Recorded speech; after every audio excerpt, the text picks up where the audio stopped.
Well, first of all, thanks for coming. Thanks to Julie and the fabulous University of Illinois Press, which, if you don't know, it's a great press, and it's the best press in the world for American radical and labor history. It really is. And so the press not only published Mike Metz's fine book, but they've also organized and handled the logistics for lots of this. And thanks to all of you for coming. I'm really glad to be here. Rolling Stones guitarist Keith Richards is wont to say, at my age, I'm glad to be anywhere. So, so during most of my lecture, I'm going to be very critical of the University of Illinois administration and their often extremely bad record with regard to academic freedom and free speech issues. But I do want to clear my throat before I get into that for 5 to 10 minutes and talk about how grateful I am to the University of Illinois. I'm just talking about the administration when I talk about that. I'm not talking about the students, the staff, the faculty. It's the top leadership that's let us down so many times. But I have wonderful memories of my time here, and I owe the university a lot. It was an exciting time, I think, for all of us. I think most of us who are here in the 60s, I don't think we'll ever forget it. I think it shaped many of our lives. William Faulkner famously said, he said, the past is not dead, it's not even past. And certainly what happened here shaped a lot of my life ever since. Well, some of the things I'm grateful to the University of Illinois for. I originally was going to be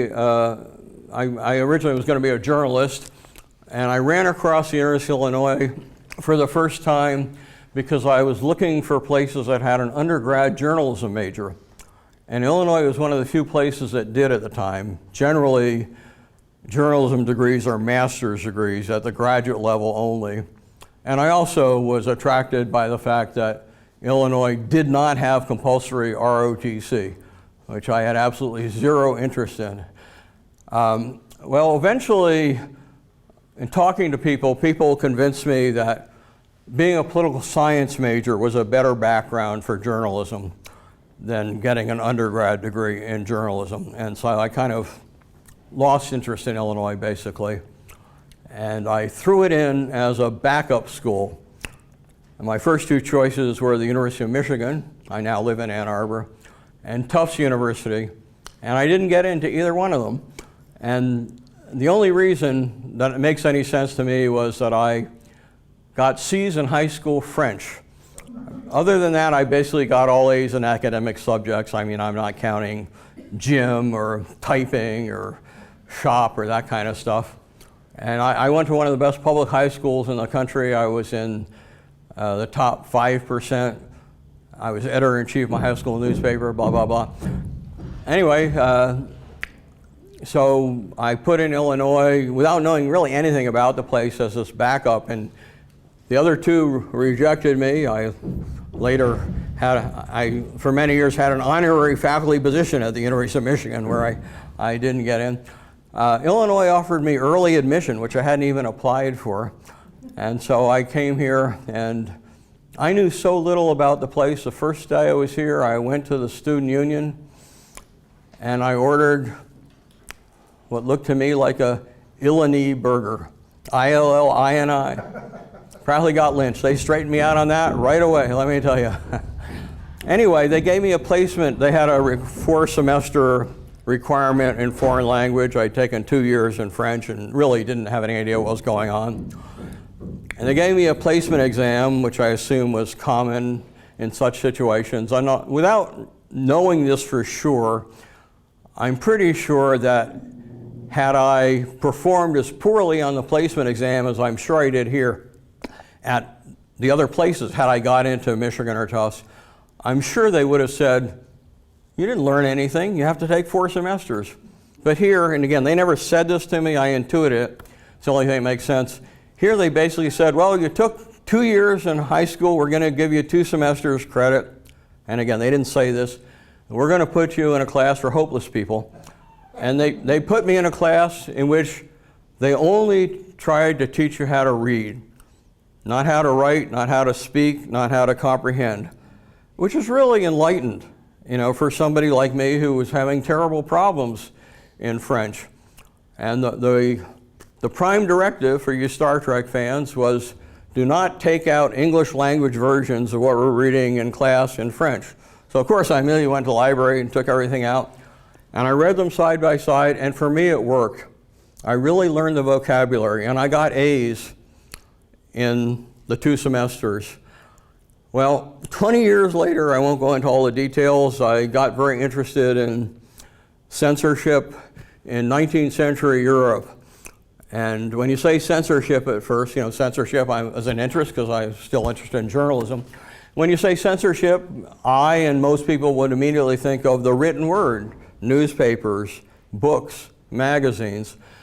But it became clear to me as I read everything I could get my hands on in English, I didn't think I could read French after 20 years, it became clear that the authorities in 19th century Europe, including France, that I was particularly interested in, were more afraid of caricatures and theater than they were of the printed word.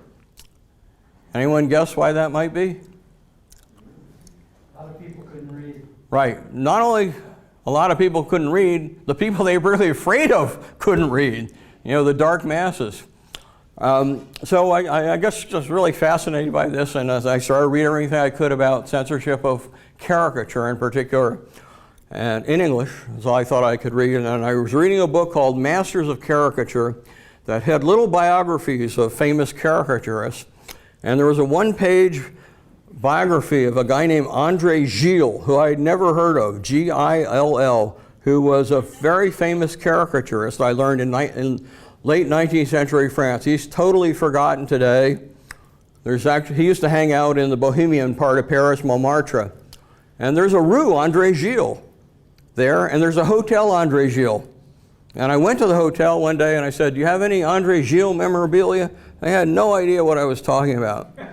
And no matter how carefully I pronounce André Gilles in France, people always hear André Gide, a well-known novelist. Gilles' forgotten because his drawings were very topical.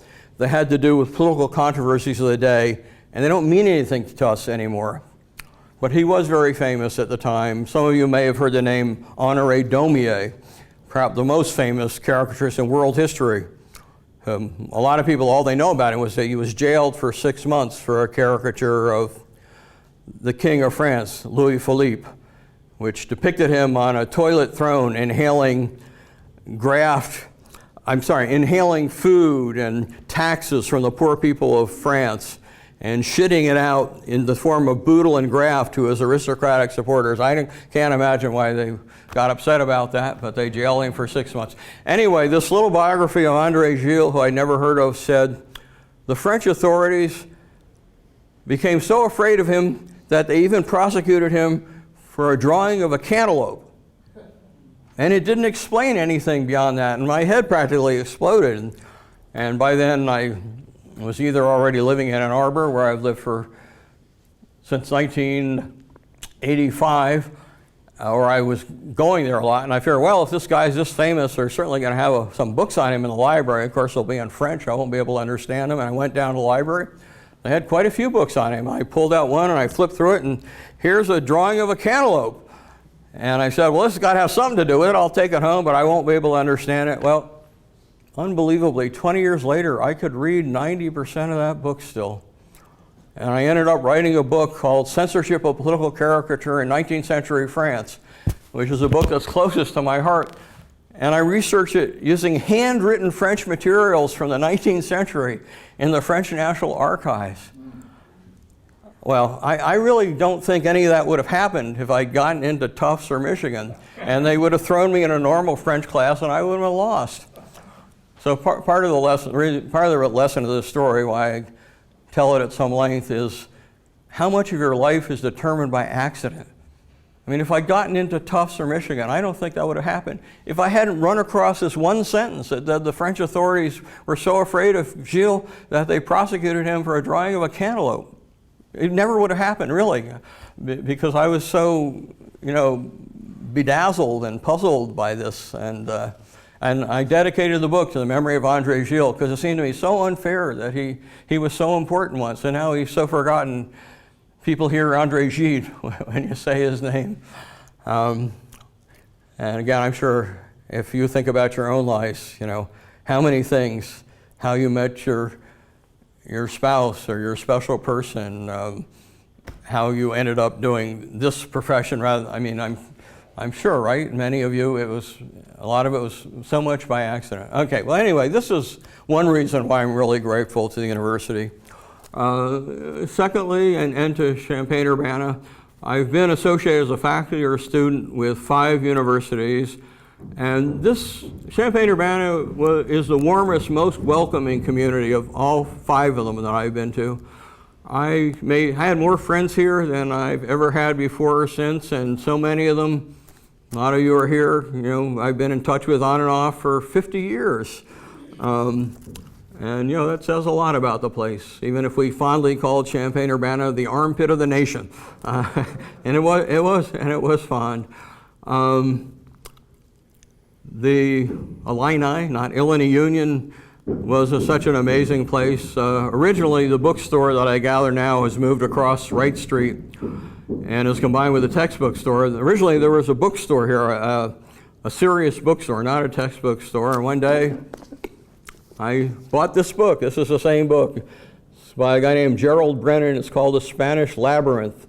And it's an amazing book about the background of the Spanish Civil War.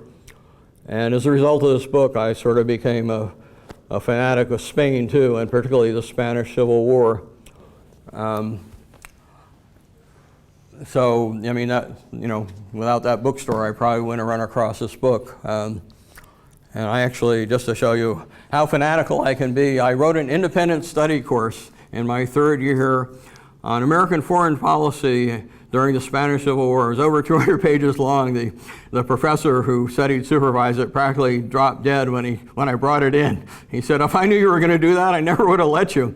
And I was able to sort of redo it and use it as a paper at the University of Chicago, where I was a grad student, which I hated. I lived here most of the time. I was a grad student at the University of Chicago. I entered Chicago in '68, which was a year that draft determinants, of course, only affected men then. The year draft deferments for graduate students were eliminated. And apparently the political science department at Chicago thought they were going to lose all the male graduate students. And they just grossly over-enrolled. The smallest class I ever had at the University of Chicago was 60 students, which was called a seminar. And the place was just a social disaster area. It's such a contrast with Champaign Urbana. They also used to have, maybe they still do, in the Union, they had a thing called the browsing room. Do they still have that? No. No, okay. Well, it was this great place where they had records and books just to relax with. They weren't necessarily academic. I'm sure some of them were. I think, maybe not, but I think I discovered Pete Seeger there because I took out an album there called Champlain Valley Songs that I kind of fell in love with. Trigger alert, I am going to sing you a verse from this beautiful song. And maybe the first time I've ever sung in public. So please do not walk out on me if I sing out of key, and still feed me even when I'm 6'4", all right? So it goes, oh, there's a gallant landscape that ever you did see. It lies between old Canada and the Atlantic Sea. Its cover all o'er with flowers and decked with bending green. It is the pleasantest place to be that lies on Lake Champlain. Hold the applause, hold the applause. All right, so you have to be either really stupid or courageous to do that. Absolutely. All right, so I'm going to give you a sweeping overview, necessarily sketchy and simplified to cover all of it, about academic freedom and free speech controversies at the University of Illinois before and after the 60s. Before and after, because Mike Metz in his book has covered that quite well. And I'm going to start with basically World War I. It was right before World War I that sort of the modern concept of academic freedom was formulated. The American Association of University Professors was formed about then and published their ideas about academic freedom. And it was in response to the fact that there had been a number of widely publicized firings from very distinguished universities of folks who were viewed as too critical of capitalism, basically. Okay, I mean, many of these universities, particularly the private universities, were funded and founded by very rich folks. So in one example, Thorstein Veblen, a famous sociologist most known for his book Theory of the Leisure Class, was fired from Stanford University because the widow of the person who provided the money wanted to get rid of him. And there were a lot of similar cases. So it's about then that modern concepts of academic freedom were formed. And this was, at the time, the president of the university was Edmund James. He was president of the university from 1904 to 1920, generally considered one of the presidents who helped to bring the University of Illinois to national prominence. And he was a pretty tolerant person. He encouraged discussion and disagreement, but a cloud fell over his administration and over the whole country once the United States entered World War I. Before we entered the war, President Wilson had said Americans should remain neutral in thought, speech, and action. And of course, he got reelected in 1916 on the platform that he kept us out of war. But once we got into the war, Wilson had no tolerance whatsoever for dissent. And the atmosphere in the entire country affected everywhere, including the university. During the war, Congress passed two laws. One was called the Espionage Act. It's still in effect. It's been used to prosecute Edward Snowden and Chelsea Manning. The other was called the Sedition Act, and they basically outlawed criticism of the government. It wasn't limited to what you might imagine from a law called the Espionage Act. 2,000 people were prosecuted, all for speech and press. Nobody was prosecuted for anything remotely related to, at least under this law, under the laws, anything remotely related to espionage or sabotage or anything. Just to show you how ridiculous things got. A guy named Robert Goldstein, as far as I know, no relation to me, got 10 years in jail for making a movie about the American Revolution called The Spirit of '76, because it depicted British atrocities during the American Revolution. How could that be? Why would that be? Well, see, we were allied with the British during the war, so it was seen as undermining the war effort. 10 years in jail for a movie about the American Revolution. Well, as I say, the atmosphere affected everywhere, and Justice Department, there were rumors that there was a lot of disloyalty at the University of Illinois. And a lot of these rumors, they were rumors and gossip. As usual, the attack on the university was led by the Chicago Tribune and the Champaign News-Gazette, or the predecessor of the News-Gazette. And a Department of Justice official came here to investigate.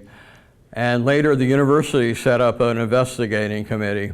And there were all kinds of rumors and gossip and leaks where people were named, and that they were asked to appear before this Justice Department official and before a faculty investigating committee without really knowing who was making allegations against them, without being able to confront their accusers if there were any, without having a legal counsel.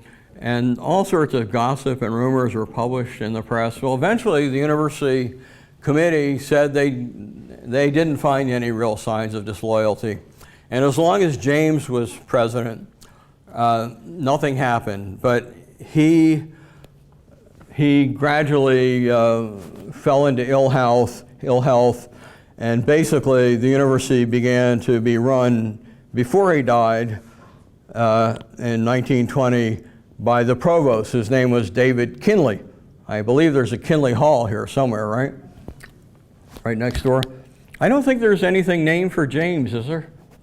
James Scholars Program. Well, I was a James Scholar here, yeah, but there's no building, and I mean, James was much more important in the university than, well, every account I've read, I'm sorry, just before I get to Kinsey, the hysteria in the United States reached a point where sauerkraut was renamed Liberty Cabbage. Dachshunds became Liberty Hounds. You remember the Freedom Fries instead of French fries? German music couldn't be played in some places. German conductors, Karl Munch, I believe, the conductor of the Boston Symphony, basically was not allowed to conduct anymore. So things really got out of hand. Foreign language newspapers had to be submitted to government censorship. Not English language, but foreign language had to be submitted. In many cases, public use of the German language was effectively outlawed, and people had trouble teaching German in schools. And many communities, particularly in the Midwest, including Ann Arbor, which were bilingual communities, German and English before World War I, were not after World War I. It was that intense.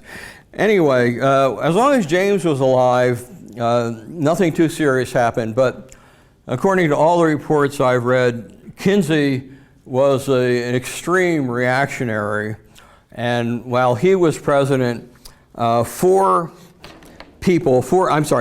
dozen faculty about whom rumors had circulated that they were disloyal, often for things like it was alleged they hadn't bought enough war bonds. About half of them basically were forced to leave the university, usually through non-rehiring, but it was clearly done because of their perceived political opinions. And while Kinsey was president, all the accounts that I've read speak about an atmosphere of incredible intolerance on campus. Let me see if I can find in my carefully prepared notes here just a few elaborations on that. Okay, here's Kinley. Now, he was president for 10 years, from 1920, when James died, to 1930. And in his last report to the Board of Trustees, about 1929, 1930, he wrote to the Board of Trustees that the decade following the war has always been a period of rest, and that in such times, quote, the agitator, the radical, the iconoclast, the loose thinker, and the evil-minded come into the foreground. They approach the youth in the schools and colleges and try to utilize these institutions for their purposes. Young men and women in our schools and colleges has been on the whole too level-headed to be misled by these people on this matter. Naturally, the University of Illinois did not altogether escape the influence of these movements. However, in order that our students might estimate these movements as correctly as might be, we have purposely endeavored here to establish in their minds a kind of philosophy of life with reference to such matter.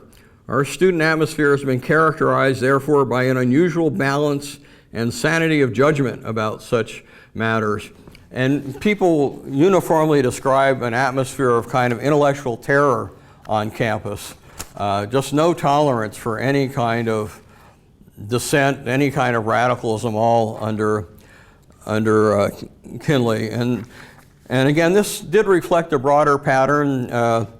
As I'm sure some of you know, after the war, there was a huge Red Scare in the United States, 1919, the Palmer raids. In one night, 5,000 to 10,000 alleged aliens, when you're having tension, you can always blame the aliens, right? 5,000 to 10,000 people were rounded up in one night Now, they could only be deported, they were arrested for deportation purposes, because there was a deportation law passed during the war that people could be deported solely for being members of organizations that were deemed to be subversive. There wasn't any similar thing that affected citizens. Well, in these indiscriminate roundups, tons and tons of citizens were arrested. There were arrests without warrants. There were all sorts of abuses. They're known as the Palmer Raids for Attorney General A. Mitchell Palmer, but they were actually run by a young bureaucrat in what was then known as the Bureau of Investigation. Anyone who that could have been? J. Edgar Hoover, right. Although he covered up his role in it afterwards, because there was a backlash against it, and he covered up his role.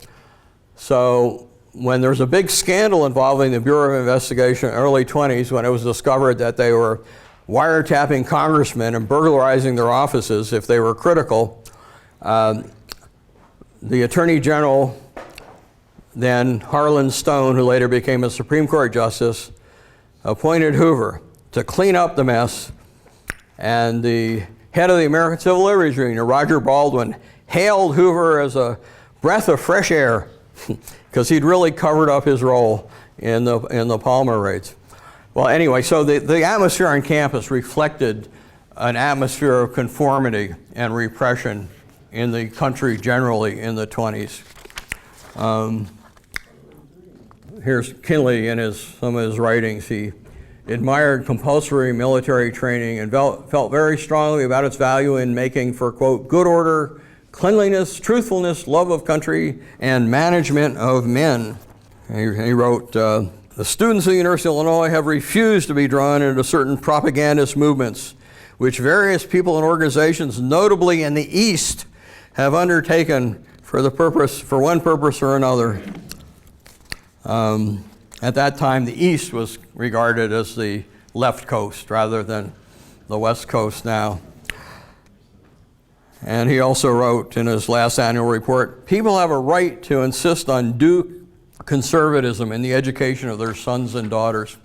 So anyway, all the accounts of the 20s under Kinley was that the atmosphere on the university was super repressive. There were no radical groups at all. And it was a time of a so-called silent generation on campus, just like in the 50s following the post-World War II Red Scare, when people had been taught not to join any organizations, not to sign anything, because who knew who might be involved in them. Well, Kinley was followed in 1930 by President Harry Chase, and he introduced a real different atmosphere, a real breath of fresh air. He affirmatively encouraged people to debate and talk about all sorts of things. So he said he advised the Senate Committee on Student Affairs. You remember CSA when we were here? It was the same thing basically. He advised them to employ a hands-off policy when the committee would not consider it as part of their duties to approve or disapprove of the existence of student organizations. He wrote to CSA, quote, have nothing whatever to do with giving official permission for any organization to exist. Take the consistent position that these are matters for students themselves. In other words, let students organize as they choose. Don't have any positive official university sanction for student organizations. And he likened the existing 80-page booklet of 138 student regulations to the book of Leviticus, and suggested it was an entirely wrong way of approaching students. He said, if I were a student and somebody wished that book on me, I think I should turn Bolshevik overnight. So this was a really different atmosphere. He only was president for 3 or 4 years, and he was followed by 2 much more conservative presidents, Arthur Daniels and Arthur Willard. I just flew into Willard Airport. I assume it was named for Arthur Willard. They were much more conservative, but they were, let's say, moderate compared to Kinley. Again, reflecting the national atmosphere in the 30s, there was a lot of radicalism in the air of the United States during the Depression. Many people blamed capitalism for what had happened. And there were people who looked to Russia, which had not had a depression. I mean, they had a completely managed economy. And communists and socialists came out of bad favor in the 30s and had significant influence. I wouldn't say they were in any way dominant. They were a minority, but they were taken seriously and they attracted a lot of support. So it really dates from this period that a huge controversy that has never gone away develops over whether a member of the Communist Party should have the right to teach in colleges, universities, or high school. And basically the justification for the dominant position, which the University of Illinois and many other universities took in the 50s, certainly, that Communist Party members did not have any right to teach. The reason was that the general conception was that members of the Communist Party were basically robots of Moscow, okay? Because the leadership of the Communist Party in the United States and others definitely did follow the Russian party line, and they flipped overnight when it changed. This was true of the leadership, but it wasn't true of the vast number of members of the Communist Party. The Communist Party gained support, and socialists, but communists really became more prominent. They gained a lot of popular support because, first of all, after a period when following, again, the Russian line, after a period when the communists attacked everyone to their right as objectively fascists, which led to Hitler rising to power because the socialists and communists were fighting each other all the time, and the communists in Germany were calling the socialists social fascists. That the idea was that they would, by insisting upon reforms, they would take the revolutionary spirit out of the population. So objectively, they were fascists. Well, after 35, the Communist Party line changed in Russia, and it did in the US. But what about the line changing that appealed to people was that the communists then became in the forefront of trying to form a worldwide anti-fascist coalition.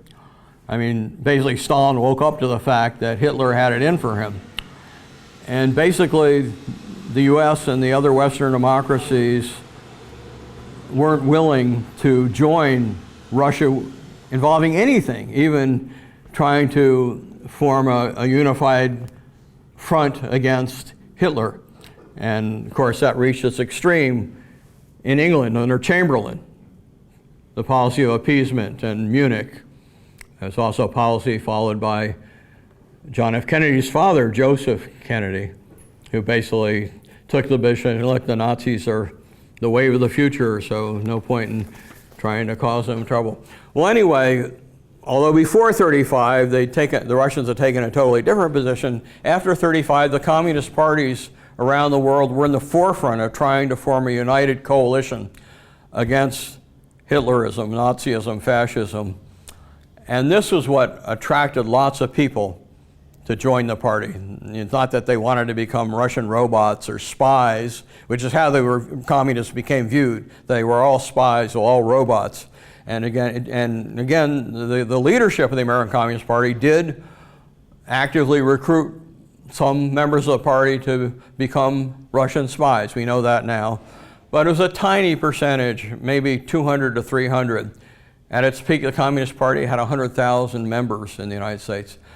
And again, particularly what appealed to a lot of people was that the Communist Party led support for the legal government of Spain. And the only government around the world that helped the legal elected government of Spain was Russia. And the other countries around the world, they signed a so-called neutrality agreement, not to sell arms to either side. Well, traditionally, the legal government had a right to buy arms. And the Western democracies, including the United States, turned a blind eye to the fact that Hitler and Mussolini, although they signed this agreement, they sent tons and tons of arms and supplies to the fascists, Franco, the government of Franco in Spain. And it turned the tide. I mean, it's why Franco won the war eventually. He wouldn't have without it. I mean, the Italians sent thousands of men, and the Germans sent, the Condor Legion, I believe it. I mean, tons of planes. You know, it was the Nazis that bombed Guernica in the famous incident that Picasso made famous. Anyway, in the United States, it was the communists that led trying to get support for the legal government of Spain, which many people thought at the time, and many historians think now, it was sort of a rehearsal for World War II. That if you didn't stop the Francoists and the Mussolinists and the Hitlerists in Spain, they were going to continue on, which of course turned out to be true. So the Communist Party organized volunteers to go to Spain to fight on the side of the legitimate government. You know, famously the Abraham Lincoln Battalion, sometimes called the Abraham Lincoln Brigade. It was a battalion of a broader brigade. A lot of people who went, it was organized by the communists, and a lot of people went were communists, but there were a lot of people who went who weren't communists either. And these people got harassed terrifically by the American government after they came back from Spain. Okay, then also the communists were the only significant organization with white leadership that led a struggle against racial discrimination in the United States. I mean, at a time when you know, you were regarded as very suspect if you opposed racial discrimination. That was a sign that, you know, you were maybe a pinko or a communist. And then finally, communists were some of the best labor organizers in the United States. And they particularly did a lot of labor organizing for the CIO, the Congress of Industrial Organizations. And, you know, somebody said quite accurately, you know, you had to be a fanatic to be a labor organizer and get your head beaten in, which happened a lot. And, you know, communists were willing to do that. They were that dedicated. Well, aside from the fact that lots of people were attracted to the Communist Party for reasons other than being robots and spies, the clearest evidence that they were not robots was that the vast majority of people who joined the Communist Party quit after a few years because they didn't like the leadership changing the line all the time. They didn't like the demands on their time, attending party meetings 4 and 5 times. You know, the Communist Party was sort of demanded total dedication. Well, you know, if you're a robot, you don't have hundreds of thousands of people who voluntarily leave an organization. But what happened in the McCarthy period, that's the wrong name really, it was underway long before McCarthy. People who joined groups in which communists had influence were viewed as being under communist control. So the main thing that got people into trouble during the post-World War II Red Scare was that they'd been members of groups of which it was alleged communists were involved. Okay? Well, I happen to know my history pretty well. And I didn't join SDS partly because I was concerned what was going to happen 30 years down the road. Okay? Maybe I shouldn't have, but you know, that's true. I knew what had happened before. And you know, this was the 50s generation was the generation that was taught, don't sign anything, don't join any organization. You know, who knows, you know, how they're going to be viewed sometime later. Okay, anyway, so President Chase introduced this different atmosphere. He was succeeded by 2 much more conservatives, Daniels and Willard, but again, the university was affected by the general climate of the university. You can leave her, that's all right. He cleared it with me. I gave him permission to leave. I'm going to report you, however. The university was affected by the general climate again, and there were radical groups formed on campus. Now these two post-Chase presidents, Daniels and Willard, were not at all happy with radical groups on campus because, as so often has been the case, the university was concerned about bad publicity. And they were concerned about pressure from state legislatures, to clean up that den of subversion that you got over there in Urbana. But they didn't go all the way back to Kinsey. They subjected radical groups to a fair amount of petty harassment, but radical groups at Illinois did not become as important as they did in a lot of other campuses, and the backlash was not nearly as bad. Nobody was expelled or punished for being affiliated with radical groups in the 30s, which is not the case with places that were much more activist, like Columbia and the city colleges of New York, where lots of students were thrown out, were expelled for their political views. It didn't happen here. There wasn't as much activity, and there was a lot of petty harassment. Anytime a radical group wanted to have a meeting, it had to be approved by the Committee on Student Affairs. All sorts of restrictions were imposed. You can't have outside speakers. You can't pass resolutions. You can't raise money. You can't advertise on university bulletin boards unless it's been approved first by university authorities. And the power to pull non-approved stuff off bulletin boards was delegated to university janitors. They were given the job of deciding what was really bad stuff on the bulletin boards.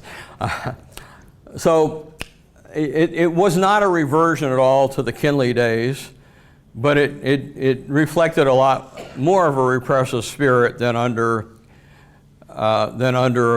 Chase, but it wasn't a return to Kinsey. All right.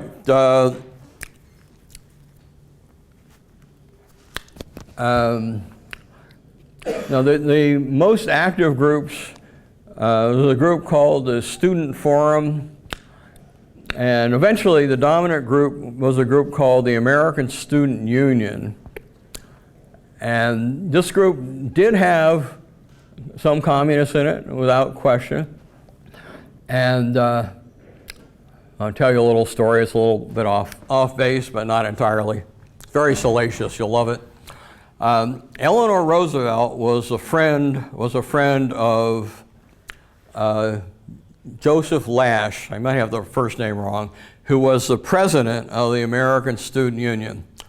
And because the American Student Union did have some communists in it, J. Edgar Hoover and the FBI started wiretapping and bugging the rooms of Joseph Lash. Well, in 1939, Lash came here. There was a rule against outside speakers, but it seemed to have been enforced very haphazardly because, he was not from here, and he did come here to speak, and he was traveling with Eleanor Roosevelt. Now, Eleanor Roosevelt was 30 years older, and there was no romantic relationship whatsoever, but they took rooms in the fanciest hotel in Urbana. It's a predecessor of, there's a fancy hotel, or there was at Lincoln Square. And the FBI bugged Lash's room, and they heard him having intimate relations with a woman, and it wasn't Eleanor Roosevelt, but the FBI decided it was. So it's in the files of the FBI that Eleanor Roosevelt was having sex with this 30-year younger man. Lash wrote a book eventually called Eleanor and Franklin. He was just a friend of them. I'm going to take 2 more minutes to get even more on track, but it's also really salacious and it's kind of fun. So, as many of you know, JFK was very attractive to lots of women. He was in the Naval Reserve or something like that in Washington at the beginning of World War II, and he had an affair with a woman named Inga Arvid, apparently the greatest love of his life. Inga Arvid had been a Danish newswoman originally, and she got an interview with Hitler, and a picture was taken of her in a reviewing box with Hitler reviewing a parade or something. And rumors spread, which weren't true at all, that she was a Nazi spy. well, at the time she was became involved with JFK, she was working on a Washington newspaper, and another woman on the newspaper who was jealous of her relationship with JFK told the FBI that JFK was having this relationship with a Nazi spy. It really wasn't true. But Hoover bugged JFK's room, and the father, what's the first name? Joseph Kennedy, was a friend of Hoover. And when the word got to Hoover about this affair, he told Joseph Kennedy, and Joseph Kennedy wanted to end that because it could damage JFK's future. And he pulled some strings and got the Navy to reassign JFK to a naval base in Charleston, South Carolina, to split him from Inga Arvid. But it didn't work. They kept seeing each other. And Hoover told Joseph Kennedy, and Joseph Kennedy decided he just had to get JFK out of the country, and pulled some more strings and got JFK assigned to naval duty in the Pacific, which led to PT 109, which led to him being elected president. Okay, all right, it was worth that salacious detour, right? You'll remember that if you forget everything else I said. All right, there was a big Red Scare building up in the United States, largely due to the DIES Committee, the House Un-American Activities Committee in Washington, which had some imitation committees, including in Illinois.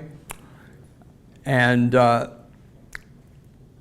in particular, and aside from the DIES Committee, in 1939, after Stalin had been rebuffed trying to form an anti-fascist alliance by the Western democracies, Stalin signed a so-called non-aggression pact with Hitler. And Hitler and Stalin simultaneously invaded Poland and began World War I. And the Communist Party line, the leadership, turned around, from we got to form an anti-fascist front to, hey, it's okay, he's, some reason why it was all right. This really discredited the Communist Party, and there was a huge Red Scare building up. But the Red Scare was terminated when Hitler invaded Russia. Okay, now we criticized the Russians for backflipping. Well, of course we did too. All of a sudden, from condemning Stalin, now Stalin was our ally. We were willing to, to form an alliance with this horrible guy with blood dripping from his fingers, which was true. In 1943, Life magazine published a special issue about how great Russia was. It said the Russians were a hell of a people. They dressed like Americans, they thought like Americans, they talked like Americans, and the KGB, the Russian secret police, it was just like the FBI, which turned out to be true, but not the way they meant it. Anyway, this stopped the Red Scare in its tracks, and once the U.S. became allied with Russians, again, the Communist Party line changed, and the Communist Party in the U.S. became the greatest fans of the U.S. war effort and adopted the slogan that communism is 20th century Americanism. And they celebrated things like the anniversary of Paul Revere's ride, and they said, the DAR has forgotten, but the Communist Party remembers about Paul Revere. Well, once the war was over and the Cold War set in, of course, things changed a lot. And this is a period that lays the immediate groundwork for what those of us who were here in the 60s lived through. This is when the Claybaugh Act was passed in 1947.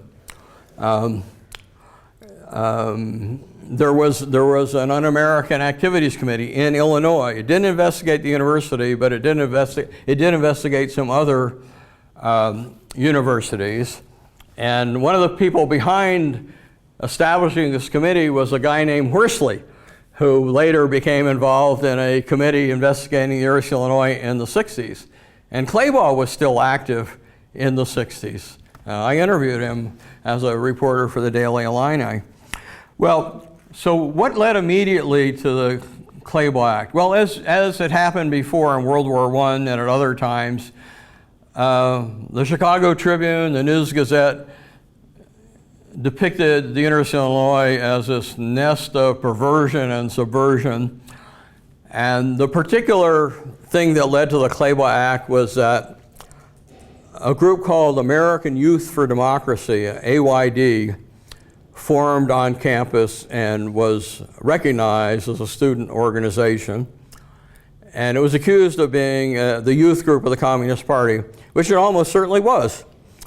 But they weren't ever accused of doing anything other than having really, really bad ideas and saying really unpopular stuff. I mean, the last time I checked the First Amendment, it didn't say Congress shall not abridge freedom of speech unless your speech is really offensive and really awful, and then we can do it. Well, so the Claiborne Act, which only applied to the University of Illinois, they didn't care if subversives were running wild everywhere else, and which mentioned American Youth for Democracy in the preface, outlawed the University of Illinois making its facilities available to, I don't know if I can get the, okay. It mentioned only the university, and it said, no university employee shall extend to any subversive, seditious, and un-American organization the use of any facilities of the U.S. for the purpose of carrying on its activities. That's real clear, right? So as soon as this was passed, AYD was banned from the university. And the president at the time, his name was George Stoddard, he was criticized for not having banned before they passed the Claiborne Act. Now, what's really interesting is that the same controversy occurred at Wayne State University when David Dodds Henry was president there. Same thing. The same thing happened when Henry was president with regard to AYD that happened here with the Du Bois Club, which is that at first he authorized them, and when he came under pressure, he basically reversed and didn't fight for it. He issued a statement that said, I don't agree with the Board of Trustees deciding to ban them, but it's clear that public opinion regards communist groups as different. And again, it's due to this thing, communists are robots. And it became widely accepted principle, which even Stoddard, who in general was kind of a liberal, who favored in principle academic freedom, Stoddard signed on to it. A statement of principle was issued by the Association of American Universities, which Henry later headed, which was an organization of the most prestigious universities in the United States, that said, being a member of the Communist Party or refusing to testify about your political beliefs extinguishes the right to a university position. Now, at Illinois, there were no public firings, like at a lot of places, including University of Michigan, but there were a number of people whose appointments were not renewed, which, you know, it avoids public controversy to do it that way. But Stoddard was attacked all the time for being soft on the commies. So George Stoddard became president in 1946. This is after Willard retired or died, I'm not sure which. And Stoddard, he was a nationally known child psychologist. And when he got here, he often talked about the importance of academic freedom. And he hired a lot of people from well-known places, mostly in the East. And they were sort of regarded as outsiders, and which we all learned eventually. And I didn't understand it at the time how conservative this community was. I mean, I wasn't used to it. I just was flabbergasted by the Du Bois thing and the Claiborne Act stuff. I really couldn't understand it at the time. But Stoddard antagonized a lot of people by talking about academic freedom, and he urged the governor of Illinois to veto the Claiborne Act, and he wasn't accepted. And he defended repeated attacks on faculty at Illinois as being soft on communism. The Institute of Labor and Industrial Relations came under attack as a nest of labor subversives. And there was a big complicated controversy about liberal economists in the Department of Economics. There was a huge blow up there that was nationally publicized. And eventually a whole bunch of more liberal economists, they weren't fired, but they left because they felt so uncomfortable. And the dean there, who was sort of regarded as suspect, was forced to step down from the dean of the College of Commerce. So there were a whole bunch of controversies, and Stoddard became a target of attack. It was under Stoddard, he was in favor of academic freedom, but not for communists, again, because communists were robots. And the thinking behind this, being a member of the Communist Party extinguishes your right to a faculty position, is that you're a robot. So you're going to teach communism in your classes, and you're going to urge violent overthrow of the government, and you're going to be a spy and all this. And there were over 100 faculty across the country, including at Michigan, not at Illinois, who were fired, not rehired, but fired from tenured positions because they either had admitted communist affiliations or they refused to testify about their political beliefs and associations before congressional and/or university interrogators. In none of these cases was there any evidence ever shown that they had been introducing communist teachings in their classes. The only evidence about their teaching was that they were good, dedicated teachers. But that didn't matter if you're convinced that anyone who's a member of the Communist Party is a robot, a potential spy, a saboteur. I mean, this is a justification. Well, so as I said, there was this constant talk, particularly in the Tribune and the News Gazette, that the University of Illinois was this den of sedition. In 1950, the football hero, Red Grange, that's because of his hair color, not that he was a Red, he ran and got elected for the Board of Trustees on a promise to clear out the Reds of the University of Illinois. And in 1953, for the first and only time, he attended a board meeting, the Board of Trustees. He was elected in 1950, and he organized, undoubtedly working under other people's guises, he organized a secret closed meeting of the Board of Trustees, and they voted to fire Stoddard and invited him in and gave him a sheet of paper with University of Illinois letterhead and told him to fill out his resignation, which he did. All right, so then we get up to the present, more or less, and I'll go real quickly, partly because Mike Metz in his books, he talks about the case of, there was a graduate student who came under attack. A graduate student here was on a National Science Foundation fellowship, and he refused to testify when he'd been an undergraduate before he came here about his past affiliations. And the climate had changed by the late 50s. After the early 50s, there were no radical organizations on campus anymore.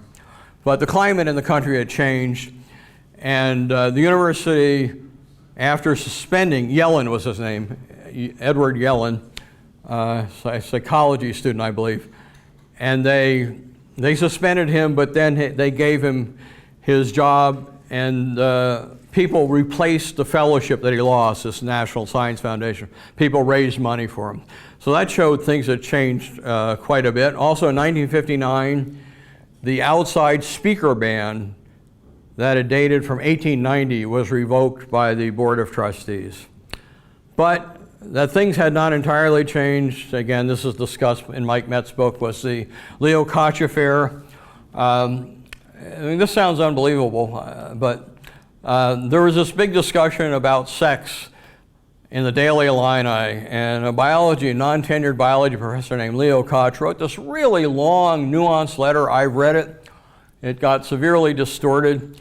He basically said that, in his opinion, a couple, and of course he was talking about men and women at this time, that a couple who had a long-term committed relationship to each other, that he thought premarital sex would be okay. And this caused this huge uproar, And with faculty support, Koch was summarily fired without a hearing, without any procedure. And there was faculty support for this, and our wonderful president, David Dodds Henry, who was accused of being soft on communism because, remember, he at first did not ban AYD from Wayne State. He actually withdrew from consideration for the University of Illinois when a member of the Board of Trustees leaked to the press that he had been soft on the communists at Wayne State. But the Board of Trustees realized that they had taken a real beating in public opinion by the firing of Stoddard, which made national news, and they kind of went on their hands and knees and they begged Henry to reconsider. But Henry had learned a lesson. You know, you don't want to antagonize public opinion. So Henry, in explaining Koch's firing, he said that the views that Koch had expressed are offensive and repugnant, contrary to commonly accepted standards of morality.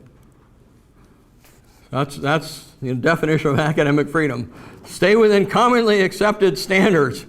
All right, then we get into the 60s. You know that. You were here and just going to end up 3 more minutes. The Stephen Salata affair. Sorry, you'll have to drag me out. 3 more minutes.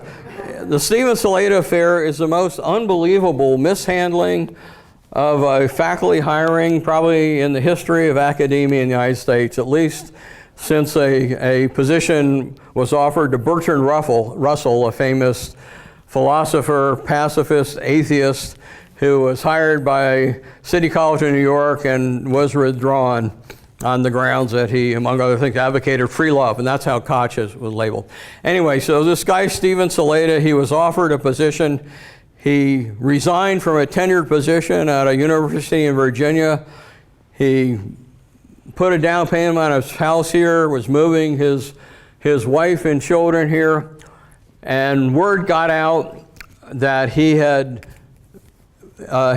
put on Twitter, sound familiar? He was partly of Palestinian descent, some very critical remarks about Israel, which a lot of people found offensive. There had been no evidence that he had been a biased or improper teacher or anything like that at Virginia. But when the word got out, I believe it was leaked to the News Gazette. I think it was the News Gazette that published that he had been offered a position. When the word got out, a number of prominent people wrote to the university, some of whom had been big donors, and basically said, we're not going to donate any more money to the university if this guy gets appointed. Well, technically, when the offer was made, it said contingent upon approval by the Board of Trustees, which officially approves all hiring. But it's usually just total pro forma rubber stamping. And we know it because the Board of Trustees meeting that was going to confirm the appointment was scheduled for mid-September. And classes began at the beginning of September. And, you know, Salata was expected to be teaching these classes. Well, Salata was notified that the provost was not, or I'm sorry, the chancellor, I believe, was not going to even forward the request for approval by the Board of Trustees to the board. Wasn't even going to forward it. Well, there's uproar over this. They agreed to forward it with a recommendation that the board turn it down, and they did turn it down. So this guy was left stranded, basically. He'd resigned a tenured position. He'd moved his family and so on. Well, and he sued the university. And it turned out that the university had covered up all sorts of emails that made clear that the university was responding to pressure from these donors.